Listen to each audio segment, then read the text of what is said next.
otak Eropa saya sedikit bingung. Itu bikin saya pusing. Hai guys, saya dulu waktu saya masih di Ceko, saya dulu bikin 2 video tentang hal-hal yang saya tidak suka di Ceko atau yang bikin saya pusing di Ceko. Kalau kalian belum pernah nonton video itu, silakan klik di atas sini, kalian bisa nonton. Saya baca banyak komentar di sana waktu itu, sangat menarik untuk kalian, bagi kalian. Kalau orang Eropa berbicara tentang hal-hal yang sebenarnya tidak begitu bagus di Eropa. Ada banyak orang yang menulis komentar di sana dan kalian bertanya apa yang sebenarnya saya kurang suka di Indonesia. Hari ini kita akan bahas itu.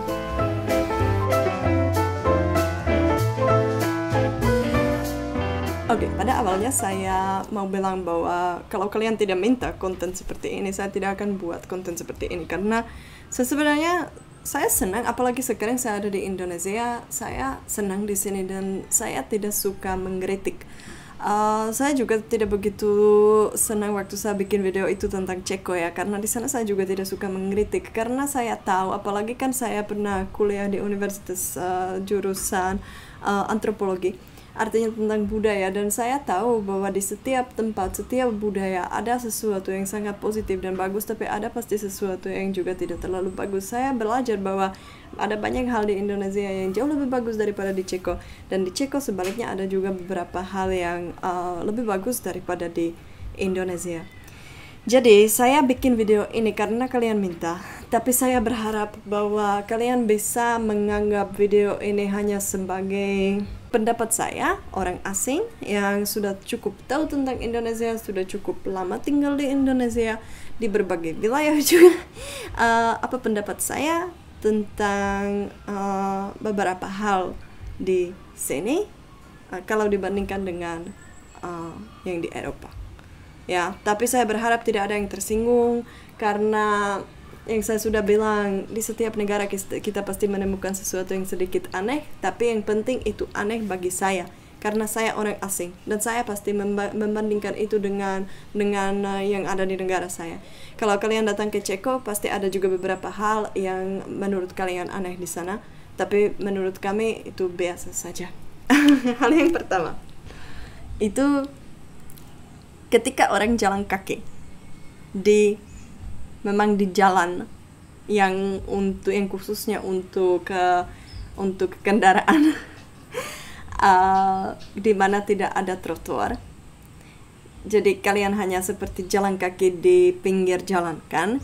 Di pinggir jalan, jadi kalian harus memperhatikan kalau misalnya ada mobil atau motor lewat kan?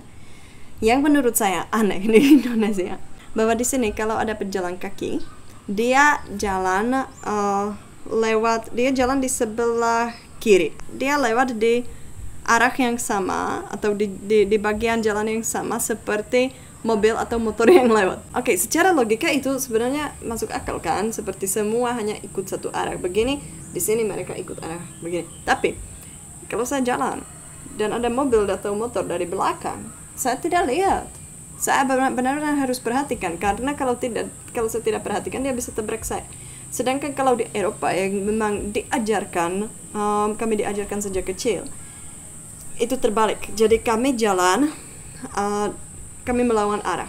Artinya semua mobil atau motor datang dari depan. Jadi saya bisa lihat kalau ada motor atau mobil, saya bisa lihat dan saya bisa sedikit geser, saya bisa lebih ke pinggir dan setelah itu saya lanjut perjalanan. Jadi menurut saya sedikit aneh di sini, apalagi kalau misalnya jam-jam itu yang anak-anak pulang dari sekolah dan mereka lewat jalan aspal dan mereka seperti banyak, itu ramai kan, itu banyak anak, seperti banyak anak dalam satu grup dan mereka lewat begini begitu. Mereka seperti sangat-sangat bersemangat dan fokus ke teman-teman.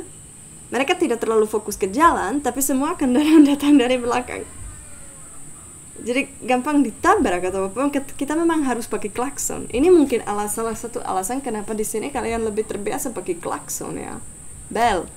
Karena kami di Eropa jarang bel. Ini mungkin sesuatu yang sebenarnya tidak begitu penting, tapi saya yang sering bawa motor dan melihat orang yang suka jalan kaki, karena di sini di Sumba masih ada banyak yang jalan kaki. itu bikin saya sangat pusing kalau mereka di satu arah dengan saya, karena mereka tidak lihat saya di belakang kalau saya naik motor dan saya memang harus bel, dan itu bikin saya pusing sekali. Ini saya benar-benar mulai menganggap sangat aneh ketika pacar saya bilang kepada saya bahwa kalian memang diajarkan begini, karena saya benar-benar saya pikir ini hanya seperti hal yang tidak begitu diajarkan, seperti terserah mau lewat arah yang mana, tapi ternyata kalian diajarkan begitu, dan otak Eropa saya sedikit bingung kalau soal hal ini. Hal yang kedua itu yang saya tidak begitu mengerti di Indonesia, itu kebiasaan banyak orang bahwa mereka punya terlalu banyak beton di rumah. Jadi khususnya yang tinggal di dalam rumah ya, bukan dalam apartemen tentu saja, tapi yang tinggal di dalam rumah itu, apalagi di sini di NTT, saya lihat terlalu banyak beton di rumah, terlalu banyak ya, karena pacar saya juga pernah jelaskan bahwa itu sebenarnya lebih gampang untuk dibersihkan. Jadi kalau misalnya ada banyak orang yang tidak punya halaman depan rumah seperti kami yang masih ada rumput, tapi mereka langsung bikin itu halaman dari beton. Jadi lebih gampang tentu saja kalau mau parkir motor, apalagi kalau musim hujan itu lebih nyaman. Saya mengerti. Tapi dari sisi lain itu beton di mana-mana. Dan kami di Eropa kami sangat fokus ke alam. Jadi untuk kami, bahkan kalau kami tinggal di apartemen, untuk kami sangat penting punya banyak tanaman di dalam rumah, dalam pot. Ya, karena kami percaya bahwa kami bisa lebih santai dan lebih istirahat dan lebih seperti merasa lebih nyaman kalau kami dikelilingi oleh tanaman. Apalagi ini tanaman sangat penting juga untuk membersihkan udara, dan di dalam rumah juga itu bermanfaat. Dan kalau di luar rumah itu kan kita hanya duduk dan kita benar-benar menikmati pemandangan kalau kita lihat warna hijau di mana-mana. Banyak orang tidak berpikir dengan cara ini. Yang penting halaman itu lebih gampang untuk dibersihkan dan begitu. Dan juga kalau misalnya khususnya pacar saya dia suka menanam apa saja yang bisa dimakan, terutama cabai, kemangi dan begitu. Tapi dia tidak begitu tertarik dengan menanam apapun yang hanya seperti semacam hiasan saja ya, yang tidak ada fungsi lain. Jadi bunga, kami punya bunga-bunga di sini itu. Aduh, berapa lama saya minta ada bunga di sini. Hal yang ketiga itu sebenarnya lucu kalau saya sebutkan hal ini, karena saya sudah lama di Indonesia dan saya juga sering bilang kepada teman-teman saya kalau mereka misalnya mau ke Indonesia, ini salah satu hal yang pertama yang saya pasti bilang. Kalau kalian makan di warung, jangan kalian tersinggung kalau piring-piring setelah kalian habis makan, kalau piring-piring itu tidak diangkat ya oleh si itu yang punya warung. Jangan, saya selalu bilang jangan tersinggung, karena ini memang bagian dari budaya, itu selalu ada di meja sampai kalian bayar. Tapi makin lama saya tinggal di Indonesia, makin saya berpikir bahwa ini alasan sebenarnya apa ya, karena ya ada orang yang bilang bahwa ini dilakukan supaya tamu itu yang makan di sana dia tidak merasa dia diusir ya, karena katanya kalau angkat piring itu dia bisa merasa dia diusir dari sana. Atau juga ada orang yang lain yang bilang bahwa kalau di warung seperti misalnya di masakan Padang itu kan nanti lebih gampang untuk hitung semuanya yang mereka makan itu bisa dihitung langsung. Tapi bagi saya sebagai orang Eropa, dua alasan ini sebenarnya bukan alasan yang kuat. Saya tetap tidak mengerti apa untung kalau piring itu tidak diangkat. Jadi kalian juga bisa jelaskan di bawah pendapat kalian. Karena saya sering lihat ada seperti, apalagi di warung yang terbuka, ada banyak lalat. Kalau misalnya kan di Eropa piring itu diangkat langsung setelah kita makan, setelah kita selesai makan. Dan kalau kita misalnya mau pesan sesuatu lagi atau apa, supaya tidak ada terlalu banyak barang di meja itu, apalagi piring-piring yang kotor. Ini sesuatu yang saya tidak keberatan, saya sudah terbiasa ya. Karena jangan lupa bahwa saya pertama kali datang ke Indonesia 2010, itu sudah cukup lama. Jadi ini bukan seperti saya komplain atau apa, ini hanya bikin saya kadang-kadang penasaran bahwa Kenapa ya hal ini masih dilakukan? Karena sebenarnya kalau kita pergi ke restoran atau di tempat-tempat wisata, di tempat itu biasanya orang sudah belajar bahwa lebih baik kalau piringnya langsung diangkat. Jadi ya coba jelaskan, saya penasaran apa alasan yang sebenarnya. Hal yang lain yang sebenarnya juga terkait dengan jualan dan yang saya tidak begitu paham di Indonesia itu ketika ada kebanyakan orang menjual barang di internet seperti di Facebook, di marketplace atau di tempat-tempat lain tanpa dikasih tahu harga. Ya. Itu bikin saya pusing. Saya tidak mengerti, mungkin karena dulu ya memang juga bagian dari budaya, tapi saya sebagai orang yang cari barang itu dan yang mau belanja, saya sebenarnya agak terganggu dengan ini karena saya malas. Saya tidak mau chat kepada semua penjual dan bertanya, oh barang ini harganya berapa, karena saya tidak mau buang-buang waktu. Jadi makanya saya lebih senang beli barang di Tokopedia atau di mana di Shopee, karena di sana saya bisa lihat harga dan saya tidak perlu tanya-tanya dan begini. Ya, lihat harga, pilih mau tidak mau, kalau mau langsung pesan, langsung bayar. Jadi kalau misalnya di Facebook Marketplace atau ya di beberapa grup-grup kalau ada orang jualan, saya pikir zaman itu sudah lewat. Kalau zaman ini kasih tahu saja, kalau ada yang mau dia beli, kalau ada yang tidak mau ya dia skip. Kalau kita juga kan sebenarnya tidak buang waktu kita. Kalau saya jualan, saya pasti juga tidak mau ada 500 orang yang kasih kabar kepada saya dan bertanya, maaf ini harga berapa, kan? Tidak. Oh ya, selanjutnya yang bikin saya sedikit kurang nyaman sebenarnya itu orang tidak paham antri. Dan saya sangat suka kalau ada orang yang paham antri, dan saya pasti terbiasa. Tapi ya lagi ini kan kebiasaan dari Eropa. Mungkin di sini kalian memang tidak ada kebiasaan seperti itu yang sejak dulu, yang seperti bagian dari budaya. Saya tidak tahu, kalian juga bisa jelaskan tentang antri, masalah antri ini. Tapi kenapa banyak orang tidak tahu cara mengantri dan mereka hanya mau cepat, mau ke depan. Ini ribet. Iya, saya tidak mengerti.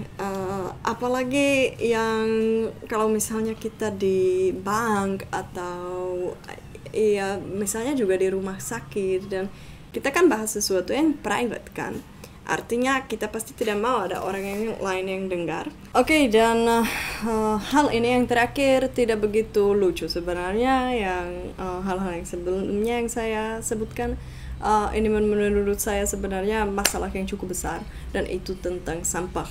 Banyak orang di sini di Indonesia masih suka buang sampah sembarangan.